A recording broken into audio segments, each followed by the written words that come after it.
So a community title scheme. It's interesting because I had a read about that and I was thinking I should really have a chat with my body corporate buddy. And Hey. she's really the one who would probably know a lot more about this than what I do because she works directly with body corporates. Uh, Yeah. but we see this happening quite a lot. Car parks nominated for staff where there should be visitors. People are always doing that. You know what? If there's a rush for car parks and you don't have them, you're just going to park in the visitors' car park, aren't you? Yeah. And we're just seeing like that's just one of the issues. Like some of the stuff that we've been coming across is just absolutely crazy. Where like the council approval. So one that we've come across recently, and it was a residential development where basically every and the original developer must have done it, but the all of the garages were built in as bedrooms, and then the undercroft, which is flooded, was turned into the car park as like a mirror image of the level that Garage. should have been the car park. Yeah. And no, and none of these people know. And it's like, You so mean like that in that it, yeah, they're purchasing the property, which was I'm assuming like a traditional two-bedroom property, which is now three-bedroom, and the car park underneath, which was traditionally just floodplains, is now their car park. yeah. And if you look at the community title scheme, like the body corporate approval and the title plan, that's what it says. So like if you researched it, you'd be like, oh yeah, sweet, this is in accordance with the community title scheme. It's all legit. But then if you look at the town planning permit, it's like completely the opposite. And then you think, well, which one's right and which one's wrong? Unfortunately, the community title scheme's wrong. So like the day you buy that, someone could make a complaint and council comes in and makes you change all of those bedrooms back into garages and makes you rip up all of the concrete downstairs. So like, because information is so easy to access now, like 20 years ago, it was pretty hard to dig up an old approval. Now you just call council and they have it on a file and they'll just send it to you. Well, not all the time, but they could just send it to you in 30 minutes. So yeah, so as a planning firm, we kind of thought, well, we do this kind of work like reactively. So like if someone has a problem, we'll investigate it and find a solution. But I think it's kind of reaching this point where we have to be more proactive about it. And if someone's looking at buying into a community title scheme, whether it's commercial or residential or industrial, like they should really know what the parameters of what they're buying are or buying into. Because once they buy into it, like they own part of that community title, and that could be there could be something disastrously wrong that's going on there that the day after it's going to cost them $1 million to fix, or it significantly devalues what they thought that they owned. They might think they're buying a big outdoor sales area, but really that outdoor sales area should be a car park. Right. But the community title scheme says it's an outdoor sales area, but the planning permit says it's the car park. So the day after they buy it, council could come in and go, well, hang on, this is meant to be a car park. Get rid of all of this. And then, it'll just be illegal, trying to think of words that aren't swear words. a crazy extra model, we'll call it. Yeah, an expensive one at that. Yeah, so we're thinking, if we can offer that as a service for individuals and then, ideally body corporates themselves, because, not like this is fairly technical town planning stuff. So I'm not expecting that people who manage these body corporates are going to necessarily know. So we also want to offer it as a service for existing body corporates to kind of audit themselves internally. And that's all commercial and confident. So no one needs to, if we uncover some crazy wrong things, no one needs to know about it. Yeah. But they at least know what they're working with and what the risks they have. So basically what you're saying is anybody who's buying I'm going to say investment property or a property, any property that is in a strata title, it would have a body corporate, of course, and community titles could be in that strata title where there's been a change, an illegal, inverted commas, change of use that they wouldn't be aware of. Yep, exactly. And sometimes it won't even be listed on the community title scheme. It'll just be something that's happened.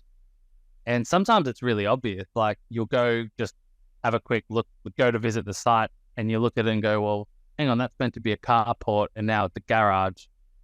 and that you're not allowed to do that. So that technically required a planning permit. So if you're buying it thinking that you've got a garage, just be prepared that the day after it might be a carport because you might get in trouble. And if you don't know that information up front and we're just reacting to bad news, then, to me, it just has this like cloud of anxiety following you around. Like I would want to know. And I've actually been in this situation myself 10, 15 years ago when I bought into a body corporate, and not that I ever looked at it, but only until recently, someone complained that there's one unit that doesn't have any car park, and they kicked up a big stink about it, said that they're going to sue the body corporate because they wanted one of the visitor parks. And then I went back and looked at all the development permits, and fortunately in there was no car park allocated to that unit, but it didn't kind of specifically say that. But then there was kind of all of this, I had to basically spend 2 days investigating all the approval history to make sure that this person doesn't have the right to a car park. And fortunately in that instance they didn't, so it wasn't a problem. But if it didn't specifically say that, then that could have been a major problem. Of course, yes, it would have been. But, from a commercial point of view, we see hundreds and thousands of warehouses, especially in body corporates where you maybe got 10 warehouses or 30 warehouses, whatever it is in body corporates. And there's always a thing about mezzanines versus car parks. So, and we all know that probably about 80% of the warehouses that are built between the Sunshine Coast and the Gold Coast, and I'm sure in other parts of the country as well, those mezzanine floors are, I don't want to say they're illegal, but they are built. I always say have a look at the engineering, so make sure that you've got engineering plans on those. What are the parameters around that? Because we all know that with those buildings you get a select few parking bays according to the square meterage of your building. Okay, so if you go and you're whacking, let's say for argument's sake you've got 300 square meters and you're whacking a 200 square meter mezzanine, how does that affect the value of your property? How does that affect the town planning? Car parking, we know that you should have more car parks, but how do people get away with it? To be honest, they don't always get away with it. So I agree. I would even go higher than 80%. I'd say like 90% of warehouses have a mezzanine in there that wasn't approved by council and probably needed approval by council. Yeah. Council know this, but they don't have time, and they're not in the business of like trying to shut people down. So they're not proactively going out there and trying to find these people. But where there is a complaint and council have to investigate, then it turns into a massive problem. And generally the issue is car parking, because if you're increasing the demand, the intensity of the use, then you're increasing the demand on services. And one of those key services is car parking. So so if you've got 300 square meters and you're adding 300 square meters, then you've doubled the usage of your site. So in theory, if you only needed 3 car parks, now you need 6. So that's like maybe fine if you've just done it, but if like everyone in that 10 unit complex does it, now instead of needing 30 car parks, you need 60. Well, they're spilling out onto the street now. So how we always get away with it in applications is kind of, I don't know, it's kind of working with the fact that council don't really want to shut these people down. We just say, well, yes, there's 10 units. This one person has done this mezzanine. We won't show photos of any of the other units, of course, but just this one has a mezzanine, yes. And there's 30 car parks, and we're only increasing that by another 2. We only need 2 more. And that's really, under 10% of like a 9% increase of what they might need. So it's a pretty nominal amount, and it's not going to have a significant impact on the overall use of the site. So then council would go, yeah, okay, whatever, and then off we go. So the risk is that if you don't know that, then that's the problem to us. That if the body corporate's like, oh no, it's fine, you can go ahead and do it, and everyone goes and does it, and then actually the planning scheme says that no, you're not allowed to do it, then that's the problem. Correct me if I'm wrong, it only really becomes a problem if somebody complains. pretty much.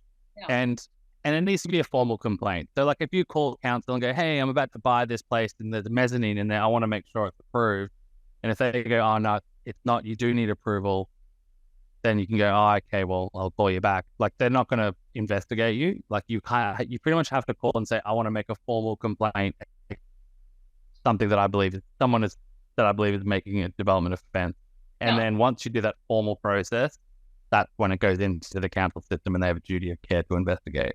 Yes, and of course that's a whole heap of paperwork and red tape, and it's got a knock-on effect on everything and everybody around as well. Yeah, so, 100%. Yeah. We actually had an instance in one of our commercial properties. It was a cafe in an industrial complex. You know, they have the cafes in the front and the industrial units attached and around the sides in there. And they had common space where they had tables and chairs. Yep. And I mean, and that common space has been used by the restaurant for 15 years. Mm-hmm. When the buyer came in, he was questioning the use of the common space. Yep. Do you get that? What do you advise in that sort of circumstances? Yeah, I mean that's the exact thing that should be investigated, like in my opinion, because you know the people there who have been there for 15 years might be all sweet with it and going, you know, yeah, no, they've always used that area for the restaurant. The fact of the matter is that the day after they buy it, something could happen and council come and investigate, and then they go, well, actually, this is common area. The approved use of, like that in particular could be a massive issue, because usually the approved use of a cafe in an industrial estate like that is 200 square meters. And if you go above that size, then basically council won't support it because it's in the overall outcomes. So like in that instance, if that area that they're using the common property is exceeding that 200 square meters, then they actually might just go, well, the only resolution here is you have to remove all of that and go back into the cafe. So like if you doing that search up front with a planning consultant is, to me, integral, because there may potentially not be a solution for that problem in particular. At the same time, you know, planning's crazy. Every single zone has a different provision. Every single council has a different provision. So, you know, it might also be entirely fine. But unless you know, it's that's the problem. So in other words, when you're purchasing something like that, it's good to know it. You don't necessarily need to act on it. You know, if it's been happening for 15 years, it's good to know what you're getting into. So information is far better than ignorance, in other words. It's good to know. Well, and from if you're a buyer in that situation, it also might give you some bargaining power. That, you know, if you're negotiating on price and you find out this little gem bit of information that what they're selling is not really what they're actually selling, then, you know, you might be able to get a discount on the price. And, you know, I'm assuming that the discount on that price would far exceed the cost that you had to put up front to do the report. So, you know, there's many a benefit to doing that research up front.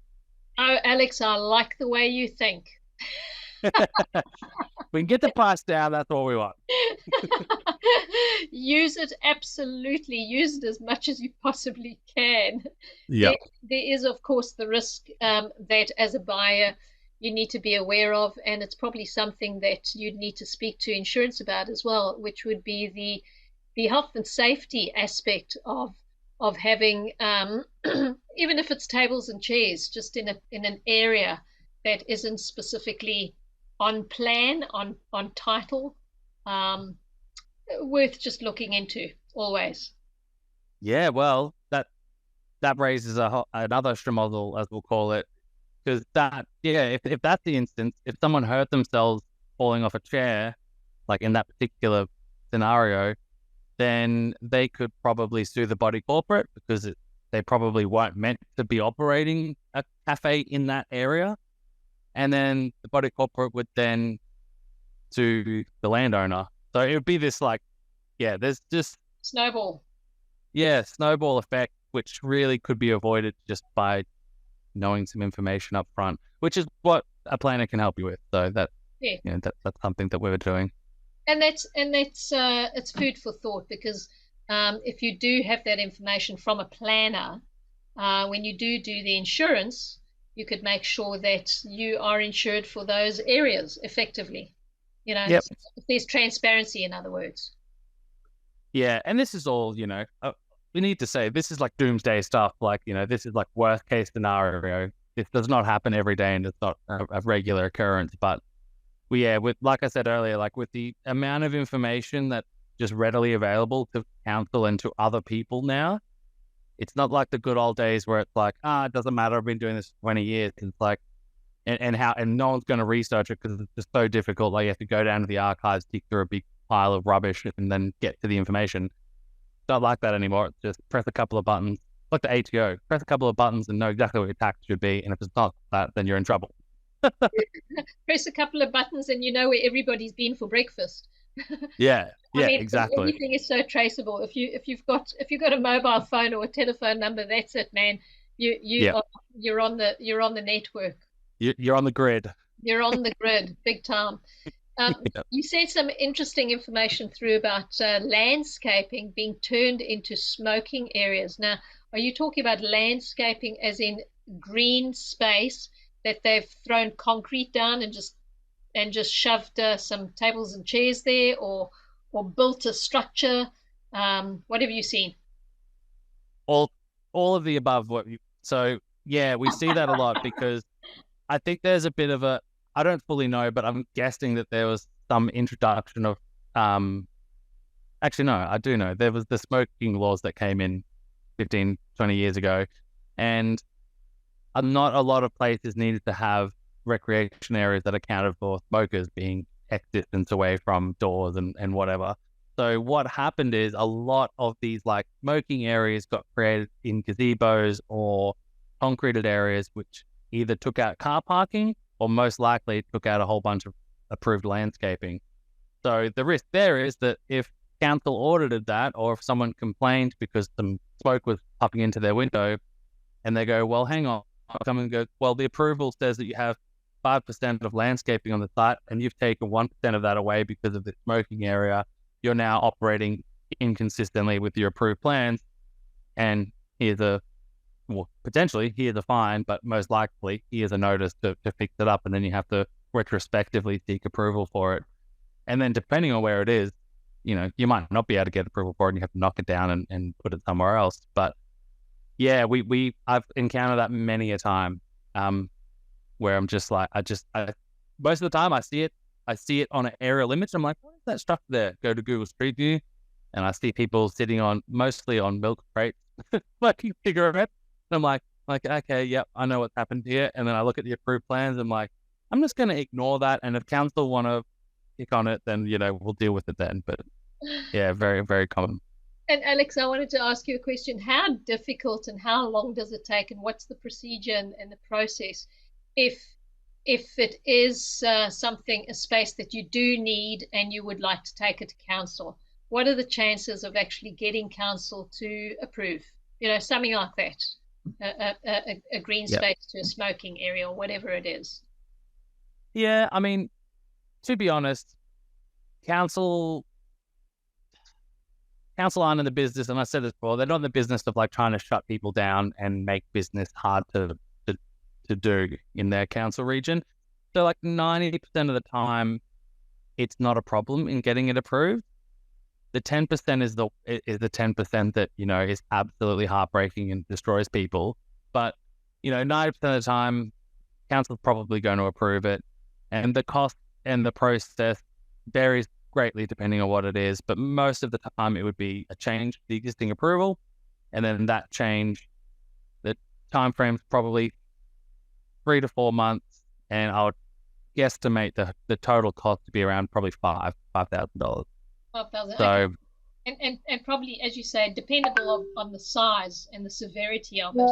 What would be the instances where council wouldn't approve it? For what reasons wouldn't they approve? Yeah, like something like that. So for example, if that green space is the only dedicated deep planting, so like if it's the only area that was meant to have one large shade tree, and there's now nowhere else to provide that shade tree, council might say, well, they might not refuse it, but they might go, well, we're not letting you have it there. That shade tree is an integral part of what we approved, and you've taken it away without asking us. So no, we're not letting you put it there, but we'll let you tuck it in this corner over here. So, but that has, a big cost to what you're doing. Other instances might be that area might be used for like stormwater infiltration, and it's integral, like part of the stormwater management plan. So if you then go and concrete that area, then all of a sudden your entire stormwater solution isn't working anymore. So they might say, well, unless you get a whole new different stormwater management plan, which is not going to be worth it, then you're best off just knocking it down and starting again. So there's so many different ways in which that could be a huge problem. At the same time, there's so many ways that it's just not going to be a problem at all. Just go ahead and do it.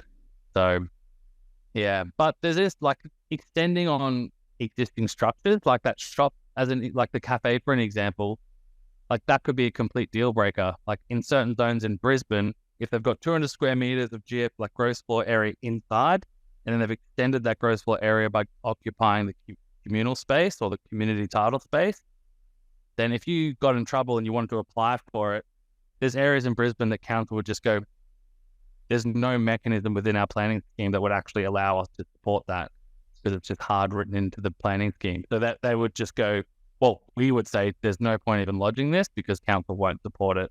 And then there's no room for negotiation. Can you think of an example in which councils or why they would do that? I think it's just that it's only where it's hard written into their planning scheme. Yeah. And to be honest, I don't think they intentionally do that. I think that it's just badly written policy that instead of having a performance-based outcome where it's like, well, if, we want it to be around like 200 square meters, it can be over if it's, not impacting on the industrial land uses of the site. So, I think they just don't write their planning. Some of them don't write their planning schemes, the way in which it probably could function a bit better.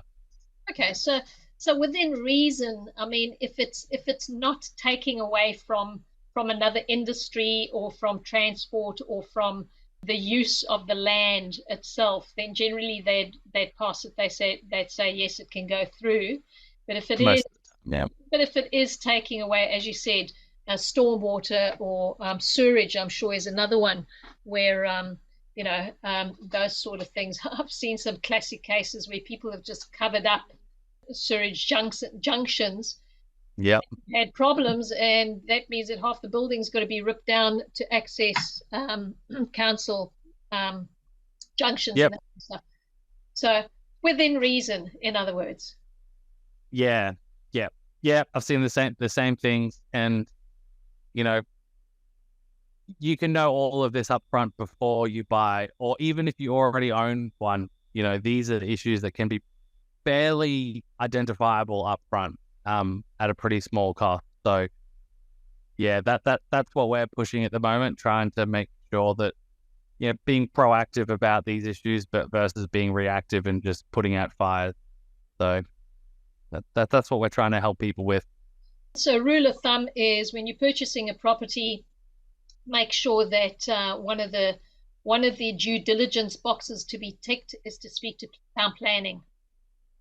Yeah. Well, our objective is to get it. So when you're doing it, when your conveyancer is doing that, which reports do you want?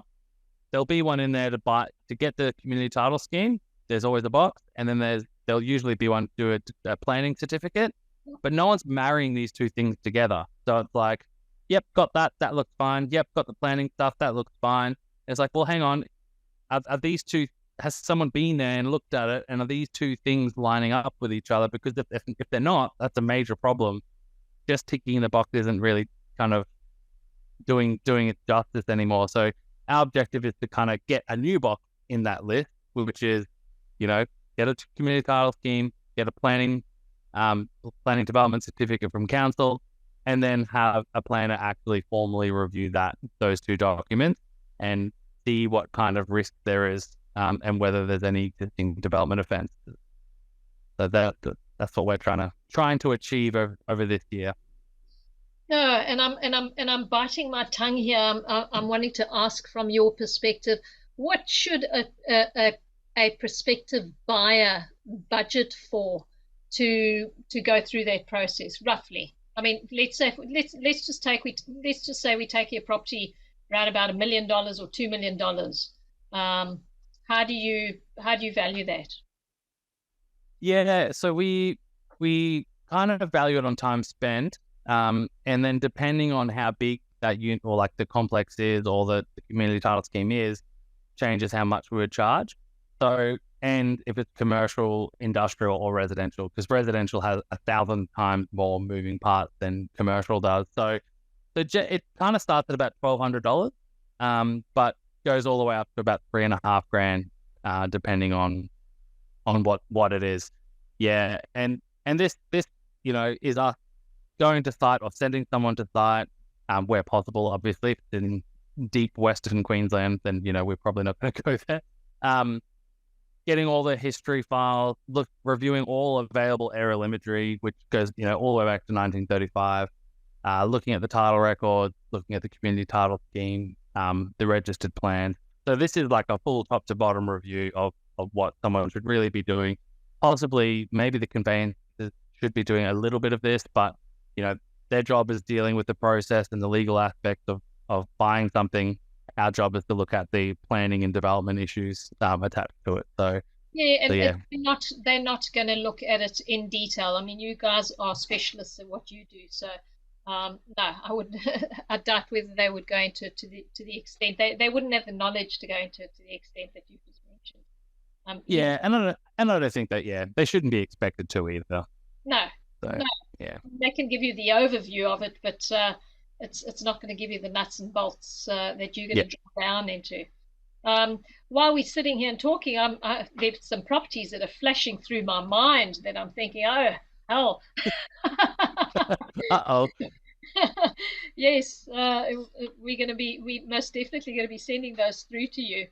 And it's sometimes it might have been the instance of us having a quick look and going, this like I've been doing this for 20 years. You kind of have the like spidey sense. You're like, this looks like it's all right.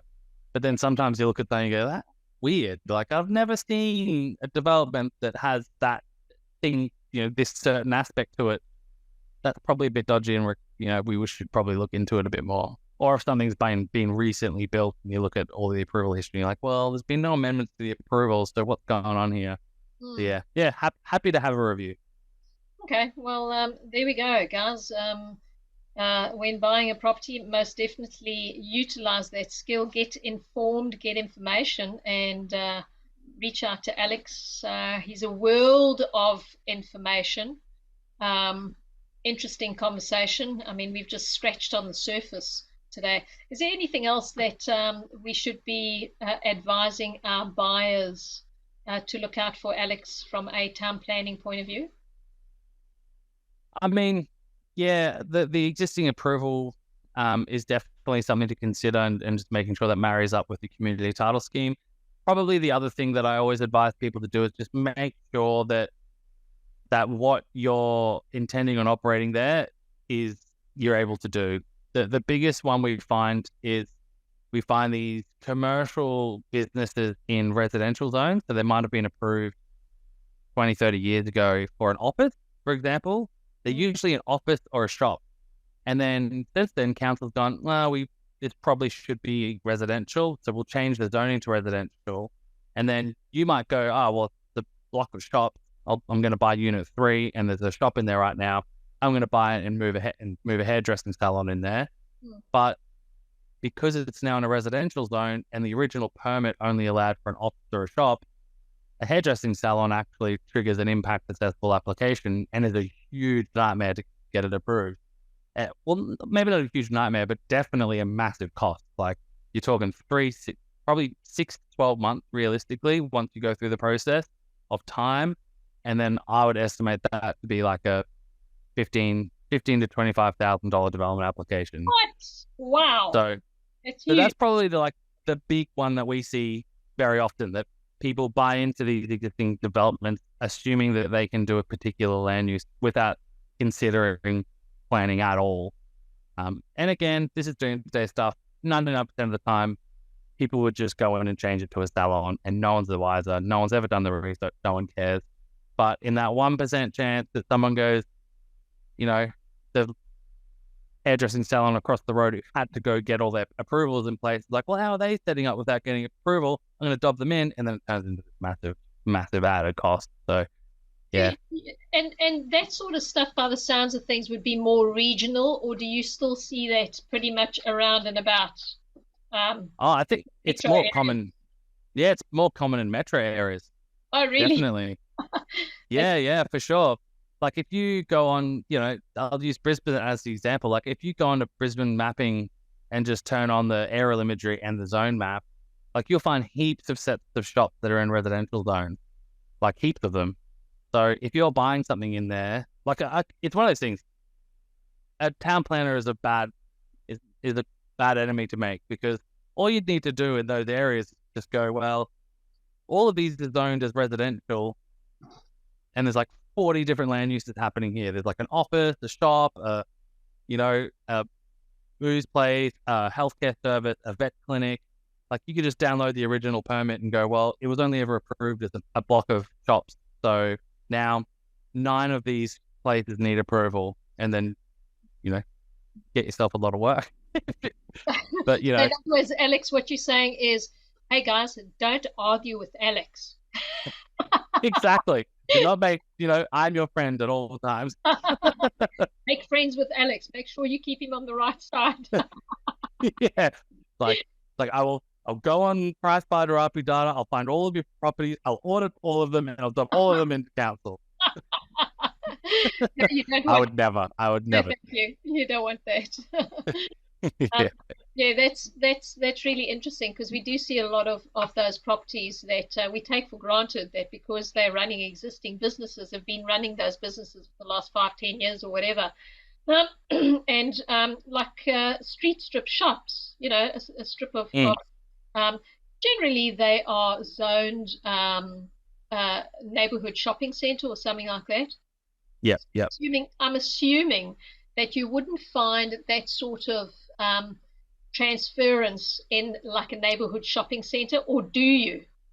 No, because most like center zoned properties or commercial zoned properties allow you to have all those changes of use anyway. So as much as the approved plan might specifically say it's for a shop, you can go change the use without approval anyway. So yeah, in those instances, like 99.9% of the time, fine. It's just where they're in a different zone, or there's something slightly odd about it that can create a problem. And sometimes it's crazy. Like sometimes we have to go, once I had to go to the Brisbane City Council archives, dig up all of the planning permits attached to this site of this shop that's in a residential zone to figure out what it was originally allowed to be operating as. Then I went back into the archives. There's no approval history attached to this site.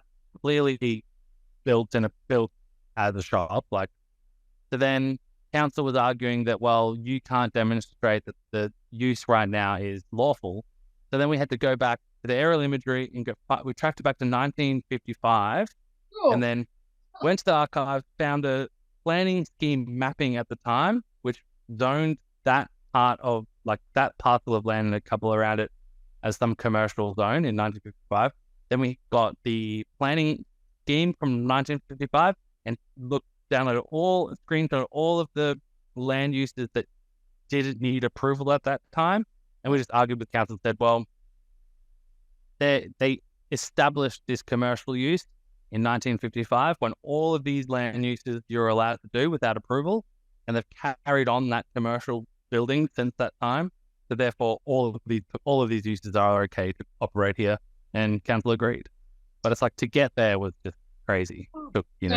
Yeah, so you really, really, really got to substantiate your claim with evidence. Wow, 1955. Geez, Alex, that's yeah, it's always fun. It's fun going to the archives. I really enjoy it. Like you get in there, you got the all these crazy documents, like Harry Potter style books where they're like, you got to wear gloves to open them, and yeah, it's pretty fun.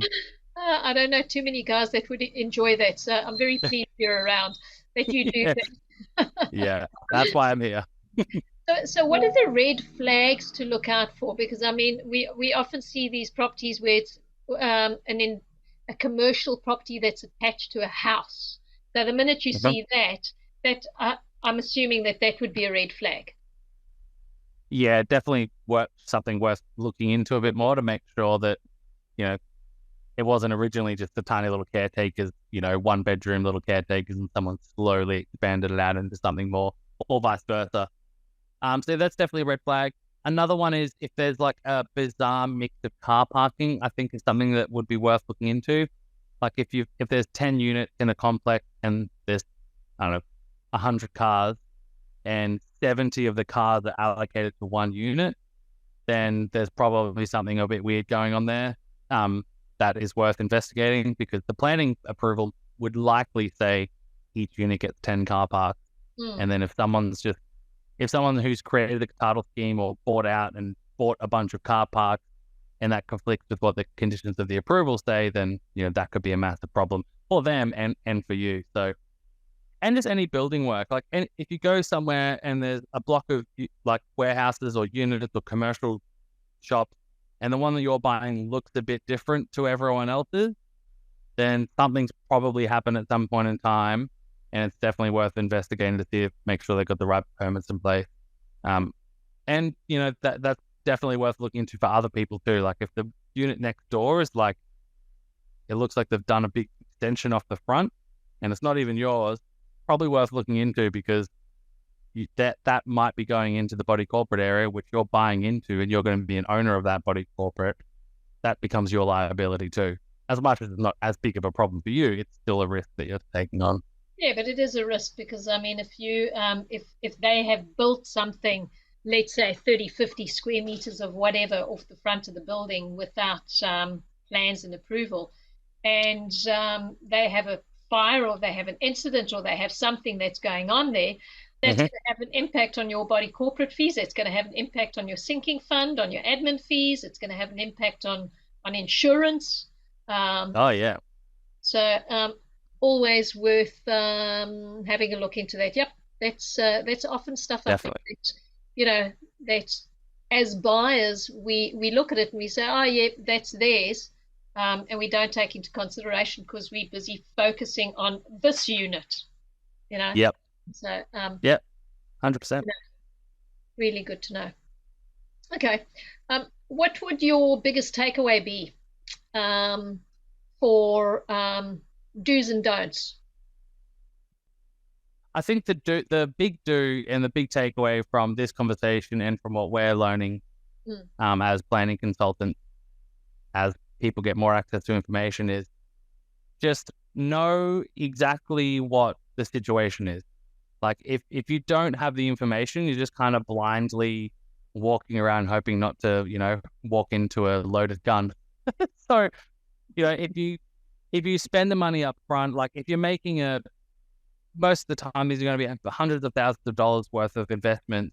If you're not spending a couple of grand up front to make sure that that's not becoming a massive liability, then, you're probably not doing yourself justice, and you're just opening yourself up to potential issues. So the takeaway for me is, if you're buying into a body corporate or you have a body corporate, it is definitely worth having us have a look at it and comparing the original development permit and the community title scheme, and making sure that you're not currently committing a development offense, or what you're buying into isn't committing a development offense. And that'll just de-risk the entire project for you, or the Yeah. entire investment.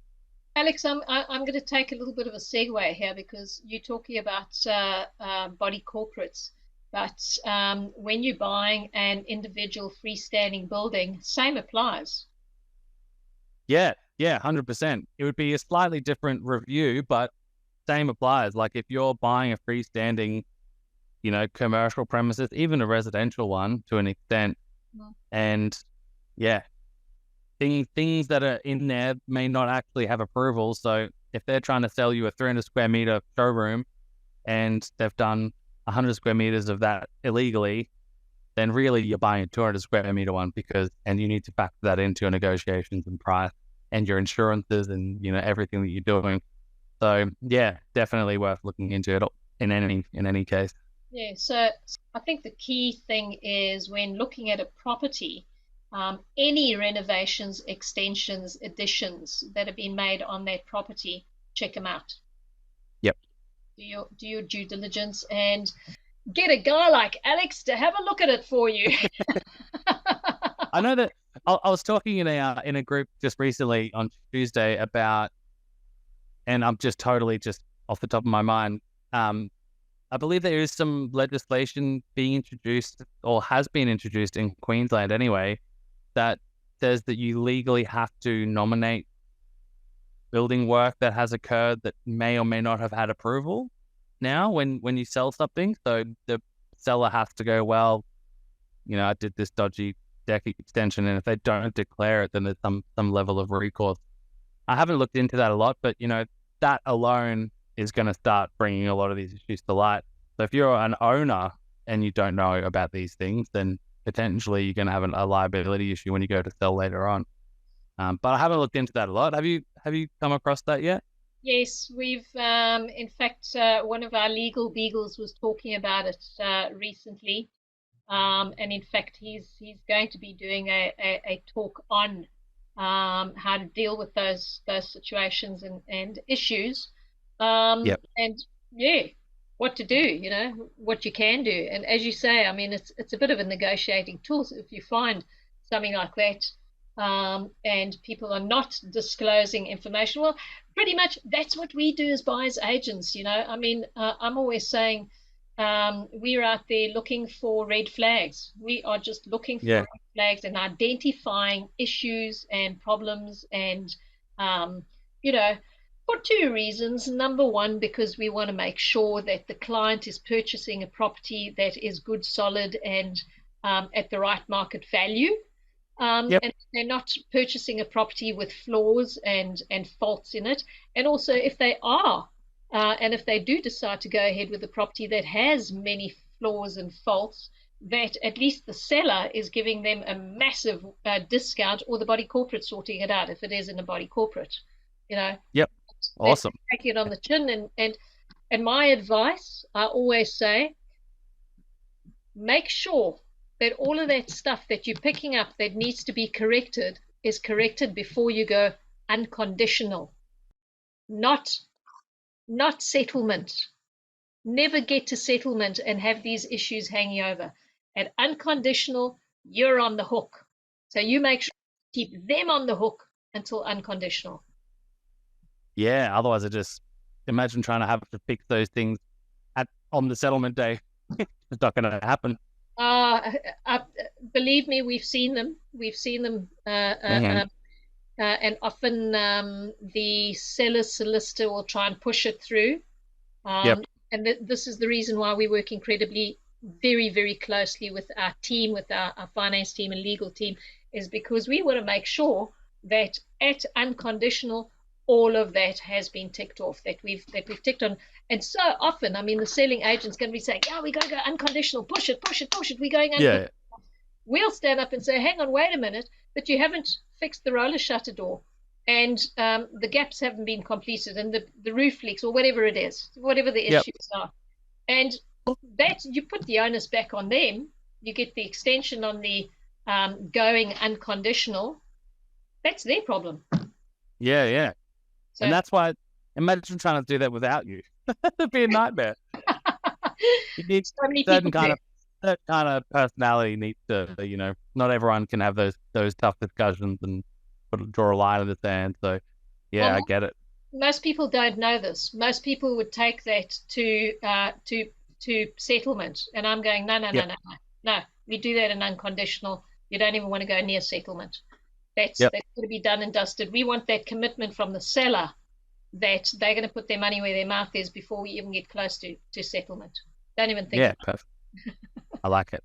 I like it. Good tip. Hot tips. There we go. Keep them coming. Let's do them. Alex, thanks. This has been fun. Yeah, thank you. We got to do this more often. Yeah, well, I can, if it's about planning, I can basically speak forever. So yeah, it's been awesome. Thank you so much for having me. If it's about planning, Alex can speak forever. If it's about commercial real estate, I can speak together forever. So watch out, listeners. Yeah, totally. Be warned. Yeah. Could be hours from now that we finish this. Yeah. Well, thanks for that. I think that's great information. And yeah, guys, thanks for listening. And we'll see you on the next one. We'll keep some interesting posts and things coming through. Cool. Thanks for having me. Thanks for joining us. Thank you. Okay. Cheers.